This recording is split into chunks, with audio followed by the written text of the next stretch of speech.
जिले की चिट्ठी। इसमें आज सुनिए कबीरधाम जिले की चिट्ठी। आलेख सुरेश चंद्र श्रीवास्तव का है। श्रोताओं नमस्कार।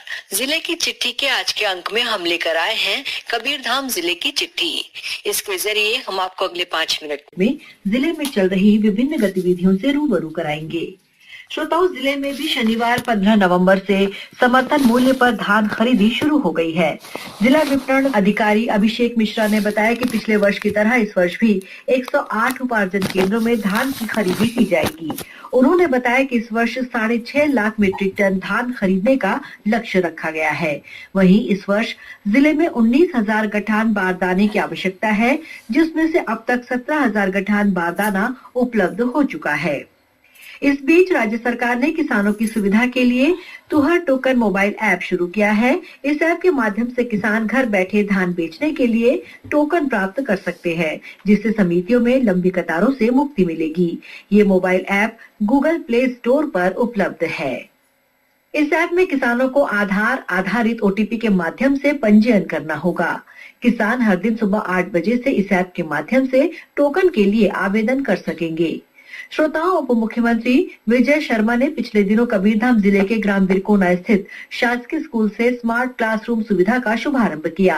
इस कार्यक्रम में कवर्धा विकास खंड के वे सभी 17 स्कूल भी वर्चुअल जुड़े, जहां स्मार्ट कक्षाओं की शुरुआत हुई है।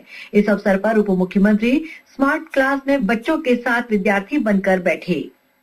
उन्होंने शिक्षकों के साथ डिजिटल कक्षा के संचालन, उपयोग और कार्य प्रणाली के संबंध में चर्चा की। उन्होंने इस पहल को जिले में डिजिटल शिक्षा व्यवस्था की दिशा में अभूतपूर्व कदम बताया। उन्होंने कहा कि पहले चरण में कवर्धा विकास खंड के 17 स्कूलों में ये सुविधा शुरू की गई है, जबकि HDFC बैंक के CSR मद से बाकी 33 स्कूलों में भी स्मार्ट क्लासरूम की सुविधा शुरू की जाएगी। इस प्रकार कुल 50 स्कूलों तक इसका विस्तार किया जाएगा। इस अवसर पर उप मुख्यमंत्री ने एक पेड़ मां के नाम अभियान के तहत पौधारोपण भी किया।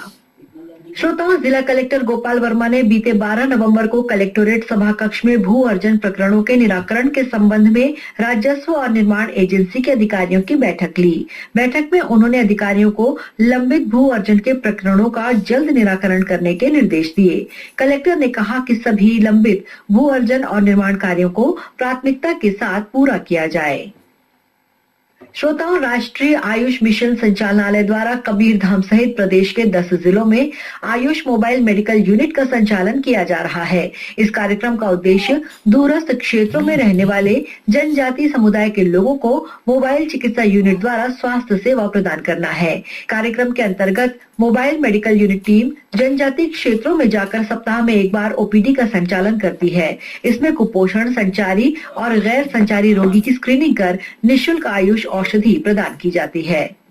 श्रोताओं, लौह पुरुष सरदार वल्लभ भाई पटेल की 150वीं जयंती के उपलक्ष्य में जिले में यूनिटी मार्च का आयोजन किया गया।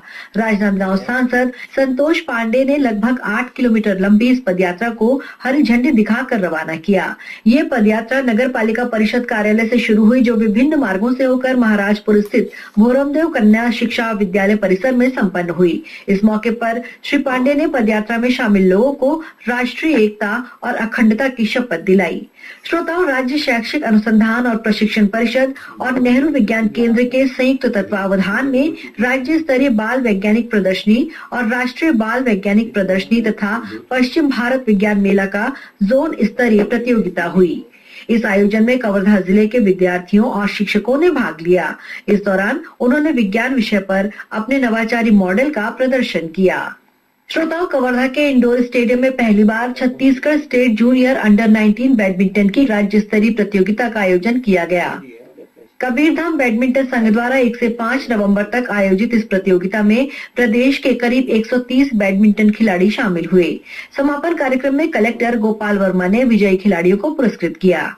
राज्य स्तरीय प्रतियोगिता के विजयी खिलाड़ी अब राष्ट्रीय स्तर की प्रतियोगिता में छत्तीसगढ़ का प्रतिनिधित्व करेंगे। इसी के साथ जिले की चिट्ठी का ये अंक समाप्त हुआ। अगले रविवार एक नए अंक के साथ हम फिर मिलेंगे। तब तक के लिए नमस्कार। जिले की चिट्ठी इस कार्यक्रम में अभी आप सुन रहे थे कबीरधाम जिले की चिट्ठी। आलेख सुरेश चंद्र श्रीवास्तव का था।